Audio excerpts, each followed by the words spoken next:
இருந்தாலும் இந்த பிள்ளை என்ன ஒரு பொருட்டாவே மதிக்கிறது இல்ல அப்படின்னு சொல்லிட்டு சொல்றாங்க. உடனே வந்து மகாதேவிட்ட ஏன் அப்படின்னு எல்லாரும் கேட்பாங்கல்ல, எனக்கு இவரெல்லாம் கணவர் இல்லைங்க, என் கணவர் சிவன் தான் அப்படின்னு சொல்லிடுறாங்க மகாதேவி. உடனே அந்த மன்னருக்கு கோபம் வருது. நீ போட்டிருக்க உடை, நீ போட்டிருக்க ஆபரணங்கள், நீ போட்டிருக்கிறது எல்லாமே நான் கொடுத்தது.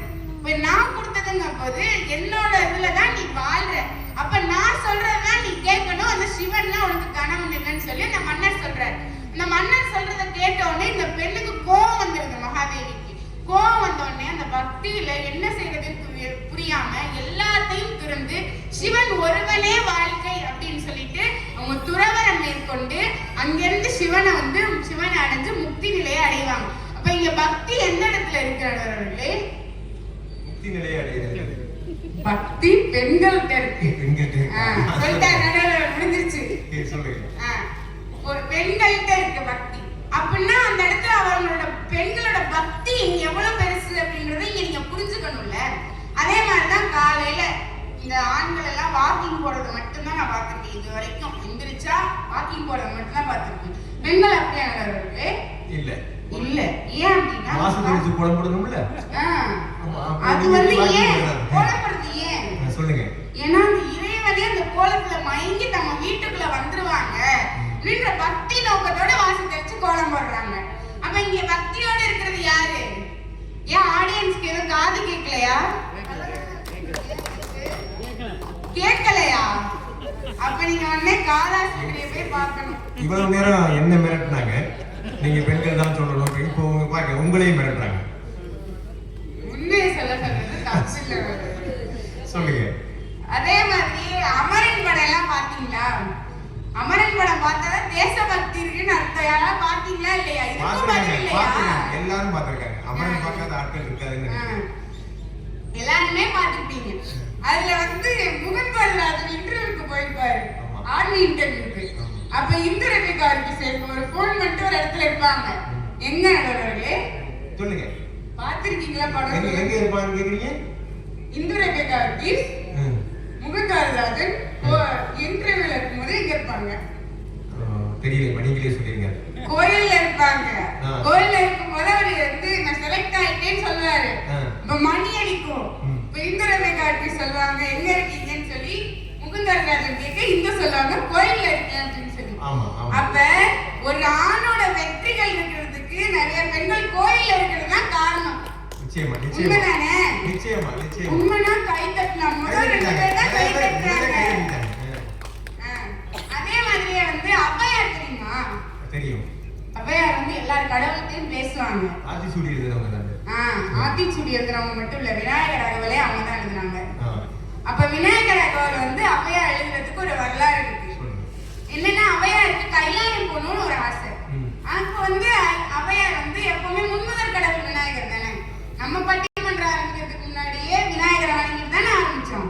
அதே மாதிரியே முன்முதல் கடவுள் விநாயகர்னு அவ்வையாருக்கும் தெரியும். அதனால அவங்கள வணங்கிட்டு போய் கைலாயத்துக்கு போய் சிவனை வழிபடணும் அப்படின்னு சொல்லி முடிவு பண்றாங்க.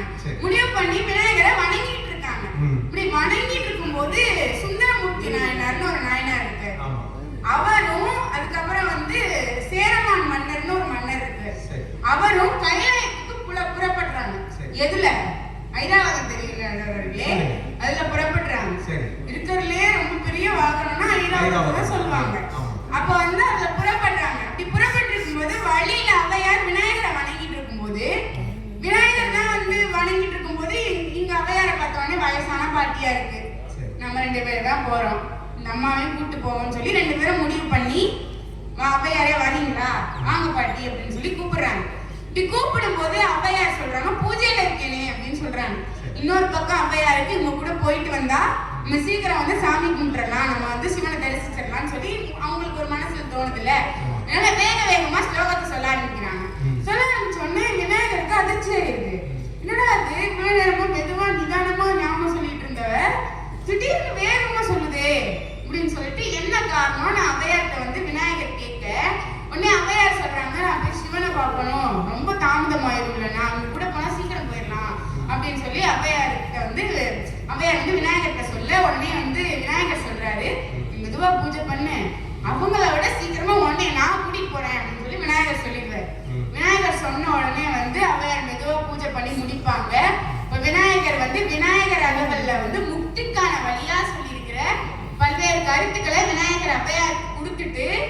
அவங்ககிட்ட சொல்லுவாங்க இந்த மாதிரி நிறைய இருக்கு அப்படின்னு சொல்லி. அதை அப்படியே எழுதி விநாயகர் அகவலை அவ்வையார் எழுதுவாங்க. சிவனை தரிசிக்கணும்ல, அதுதானே அவங்க மெயின் தீமே. அப்ப வந்து சிவனை தரிசிக்கிறதுக்கு என்ன பண்றதுன்னு கேட்க, தன் துதிக்கையில அவ்வையார் உட்கார வச்சு ஐராவதம் போறதுக்கு முன்னாடியே அவ்வையாரை வந்து விநாயகர் வந்து அங்க விட்டுருவாரு. அப்படின்னா ஐராவதம் எவ்வளவு வேகமான வாகனமா இருந்தாலும் அவ்வையாரோட பக்தி அதை விட வேகமா அவங்களை அடைய வேண்டியது போச்சு. இப்ப இங்க பக்தியில விஞ்சிருக்கிறது யாரு? பெண்கள்லாம் கை தட்டுங்க. பெண்கள் தான் அப்படின்னு சொல்லலாம். அடுத்த இந்த 3 பேர் என்ன சொல்றாங்கன்னு தெரியல. உங்களுக்கு 2வது சுற்று இருக்குங்கிறதையும் கொஞ்சம் ஞாபகத்துல வச்சுக்கோங்க. இன்னும் நிறைய கருத்துக்களை இங்க மக்கள்கிட்ட சொல்ல வேண்டியது இருக்கு. அதே மாதிரியே வந்து இளையான்குடி மாறநாயனார்னு நடுவர் அவர்கள் பேசும்போது சொன்னாங்க, ஆணும் பக்திக்கு உதாரணம் இவங்கலாம் அப்படின்னு சொல்லி சொன்னாங்க.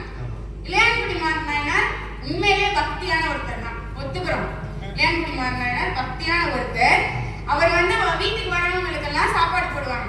இன்னொன்னு அவர் மட்டும் போட மாட்டாரு, அப்புறம் அவர் மனைவியும் போடுவாங்க. அப்ப வந்து இளையான்குடி மாறநாயனாரும் அவருடைய மனைவியும் 2 பேருமே சாப்பாடு போடுவாங்க.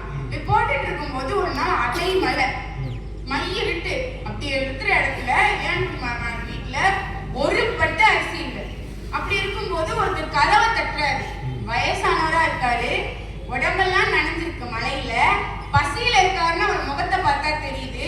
வீட்டுல ஒரு பொட்டு அரிசி இல்லை. உள்ள கூப்பிட்டு இளையான்குடி மாறனார் உட்கார வச்சிடுறாரு. உட்கார வச்சு சாப்பாடு போடுறேன்னு சொல்லிடுறாரு. பார்க்க சிவனடியார் மாதிரி இருக்காரு. ஆமா, ஆண்கள் தான் என்னைக்கு எதை யோசிச்சு பண்ணிருக்கீங்க, பண்ணது இல்லைல்ல. அதனால அவங்க மனைவிக்கு என்ன பண்றதுன்னே தெரியல. வீட்டுல அரிசி இல்லைங்க அப்படின்னு சொல்லிட்டு உங்க மனைவி வந்து அதுக்கப்புறம் திட்டம் தீட்ட ஆரம்பிச்சு என்ன சொல்றாங்கன்னா, நம்ம காலையில நம்மளோட நிலத்துல வந்து முளைவிட்ட பயிர் இருக்கும், அதை பறிச்சு கொண்டு வாங்க அப்படின்னு சொல்லி சொல்றாங்க. அந்த மலையில போயிட்டு அவங்க பயிரெல்லாம் பறிச்சு கொண்டு வந்து கொடுக்குறாங்க. கொடுத்து இவங்க வந்து பதமா வறுத்து அதை அரிசியாக்கி சாதமும் வச்சிடுறாங்க. முடிச்சாச்சு. அடுத்து இவருக்கு வேற என்ன பண்றது அப்படின்னு தெரியல. இப்படி தெரியலங்கும் போது காய்கறி வேணும், குழம்பு வைக்கிறதுக்கு, கூட்டு வைக்கிறதுக்கு. அதனால காய்கறி வேணுன்றதுனால காய்கறிக்கு எங்க போறதுங்கும் போது கிழங்குகள்லாம் வந்து மண்ணுக்கு அடியில கிடக்கும், அதை எடுத்துட்டு வாங்க அப்படின்னு சொல்லி கூப்பிடுறாங்க. கூப்பிட்டோடனே அதையும் எடுத்துட்டு வராரு. எடுத்துட்டு வந்தோடனே அதுல குழம்பு வச்சிடறாங்க. வச்சதுக்கு அப்புறமா இதுக்கு இடையில ஒரு விஷயம் நடந்துச்சு. என்னன்னா, இளையான்குடி மாறனாருக்கு அப்ப மழைன்னு சொன்னா விறகு எப்படி இருக்கும்? இப்பெல்லாம் ஸ்டவ், இப்ப எல்பிஜி இல்ல, அப்பயும் எல்பிஜி இல்ல. அப்ப வந்து என்ன ஆயிடுச்சு அப்படின்னா, அங்க வந்து விறகு தான் இருக்கணும், விறகுலாம் நனைஞ்சிருக்கு. உடனே அந்த அம்மா என்ன பண்றாங்கன்னா, நங்கூரத்துல வந்து கட்டை இருக்கும்ல, அதை எடுத்து உடைச்சு என்ன நம்புறாங்க வீட்டுக்குன்னு சொல்லி விறகு வச்சு சமைச்சிருவாங்க. சமைச்சு போய் அங்க படைக்கும் போது அந்த விநாயகர் முருகர் எல்லாருமே சேர்ந்து அந்த அவங்களுக்கு காட்சி கொடுத்து முக்தி அளிப்பாங்க. இங்க யாரு பக்தியில இருக்காங்கன்னு கேக்குறப்ப இளையான்குடி மாறநாயகர்னு அசால்ட்டா எல்லாம் சொல்றாங்க. ஆனா அவருக்கு முக்தி கிடைச்சதுக்கு காரணம் அவரோட மனைவி அந்த அம்மா தான். அப்ப வந்து இங்க பக்தியில ஒவ்வொரு ஆண் பக்தியில இருக்கிறதுக்குமே பெண்கள் தான் காரணம். சரியா? அதே மாதிரியே பக்தி அப்படின்னு சொல்லிட்டாலே எல்லாரும் யோசிக்கிறது ஆஞ்சநேயர். ஆஞ்சநேயர் வந்து ராமன் மேல இல்லாத பக்தி யாருக்கு இருக்கும் அப்படின்னு எல்லாரும் சொல்லுவீங்க. உண்மைதான், ஆஞ்சநேயருக்கு பக்தி அதிகம் ராமன் மேல. ஆனா அந்த பக்தி அவங்க எங்க இருந்து கத்துக்கிட்டாரு தெரியுமா? அஞ்சனைன்னு ஒரு அம்மா இருக்காங்க, ஆஞ்சநேயருடைய அம்மா. அந்த அம்மா கிட்ட இருந்துதான் பக்தியில இருந்து ஒழுக்கத்துல இருந்து எல்லாத்தையுமே ஆஞ்சநேயர் கத்துக்கிட்டாரு. உண்மையா இல்லையா? உண்மை. கைத்தட்டுங்க.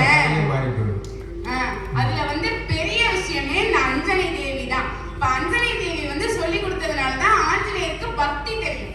அப்ப இங்க பக்தியில மிஞ்சிருக்கிறது யாரு? பெண்கள் தான். நடுவர்கள் தீர்ப்ப சொல்லிட்டாரு. உண்மை அதுதான். இனி கஷ்டம் தான் இந்த 3 பேருக்கும். உங்களுக்கு மறுப்பு சொல்றது சாதாரண விஷயமா எனக்கு தெரியல. ஆனா உங்களுக்கு 2வது சுற்று இருக்குங்கிறத மறுபடியும் ஞாபகப்படுத்துறேன். இன்னும் 5 நிமிஷமா? ஆமா. திருநீலநக்க நாயனார்னு ஒரு நாயனார் இருக்கு. அவரும் ஆன்மீக பக்திக்கு சிறந்த உதாரணம். நான் சொல்ல அவர் பக்தியில சிறந்தவர்னு. அவர் வந்து ஒரு நாள் வந்து சிவனுக்கு அபிஷேகம் பண்ணி, திருவாதிரை திருநாள் அன்னைக்கு அபிஷேகம் பண்ணி நைவேத்தியம் வச்சு உட்கார்ந்துடுறாரு. பக்தியில உட்கார்ந்து திளைத்து போயிடுறாரு. இப்போ வந்து ஐந்தலுக்கு நாமத்தை வந்து அவர் சொல்லி வந்து சிவன்கிட்ட வந்து சுத்தி வந்துட்டு இருக்கும்போது அவங்களுடைய துணைவியா இருக்காங்கல்ல, அவங்களும் பக்கத்துல உட்காந்துருக்காங்க. அப்ப வந்து சிவன் மேல ஒரு சிலந்தி விழுந்துருது.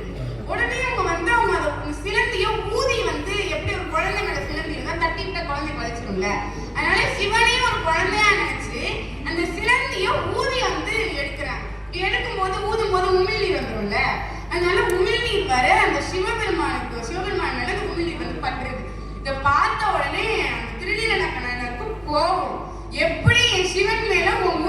வர்ற மாதிரி நீ பண்ணலாம்னு சொல்லிட்டு நீ இனிமே எனக்கு மனைவியே இல்ல, நீ எங்கேயா போ அப்படின்னு சொல்லி திட்டிட்டு இனிமே உனக்கும் எனக்கு உறவு முடிஞ்சிச்சுன்னு போயிட்டாரு. அந்த அம்மா அழுகுறாங்க. என்னடா அது, நான் குழந்தைக்கு எப்படி சிலந்தி பட்டா நான் எப்படி என்ன பண்ணுவேனோ அதை தானே பண்ணேன், இவர் என்ன இப்படி சொல்லிட்டு போறாருன்னு சொல்லிட்டு அந்த அம்மா அழுக ஆரம்பிக்கிறாங்க. கோயில் முழுக்க அழுதுட்டு இருக்காங்க. திருநெல்வேலியில கனவுல சிவபெருமான் வராரு, வந்து சொல்றாரு, நீ வந்து உன் மனைவிய உறவை முடிச்சுக்கோன்னு சொல்லி அவரை விட்டுட்டு வந்துட்ட. உன் மனைவி அந்த ஊதி சிலந்தியை தள்ளிட்ட இடத்தை தவிர என் மற்ற இடங்கள் எல்லாம் பாரு, சிலந்தி கொப்பளமா இருக்கு அப்படின்னு சொல்லிட்டு சிவபெருமான் சொல்லி அவரோட மேனியை காட்டுவாரு. அப்ப ஃபுல்லா சிலந்தி கொப்பளம். என்னடா அது, நம்ம இறைவன் மனசுல இப்படி இருக்கா அப்படின்னு சொல்லும் போது இறைவன் சொல்லுவாரு, நான் எப்போ வந்து நீங்க என்ன பண்றீங்க, என்ன செயலை செய்றீங்கன்னு பார்க்கல, நான் பார்க்கறது உங்க மனசுல இருக்கிற உண்மையான பக்தி, உன் மனைவி மனசுல உண்மையான பக்தி இருக்கு அப்படின்னு சொல்லிட்டு திருநீலக்கண்ண கனவுல சிவபெருமான் வந்து சொன்னதா வரலாறு சொல்லுது. உண்மைதானே? அப்ப பெண்கள்லாம் பக்தியில விஞ்சி இருக்காங்க அப்படின்னு சொல்லி இத்தனை கருத்துக்கள் சொல்லிட்டேன். இனிமேல அவங்க பேசுறாங்களா என்ன? வாய்ப்பு இல்லதான், இருந்தாலும் பட்டிமன்றமாச்சே, உங்க பணம் வேற கவர் கிடைக்கணும்ல. நிச்சயமா.